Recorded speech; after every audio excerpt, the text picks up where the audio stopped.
D.A.S.H diet, no medicine life.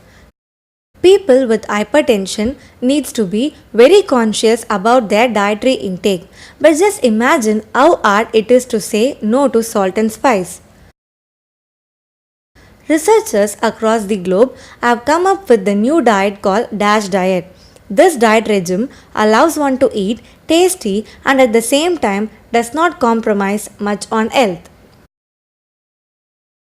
The D.A.S.H diet is called as the Dietary Approaches to Stop Hypertension. As per the diet guidelines, in a day, one should take 6 to 8 parts of whole grains, 4 to 5 parts of vegetables, 4 to 5 parts of fruits, 2 to 3 glasses of fat-free milk.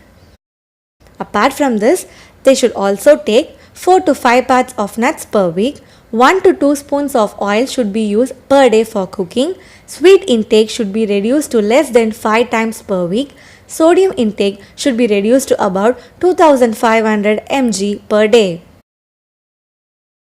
If one continues to take food as per the schedule given, the pressure will gradually decrease by 10 mm Hg in 1 month. A healthy lifestyle is a happy lifestyle. For more such videos, do subscribe Siprec Media.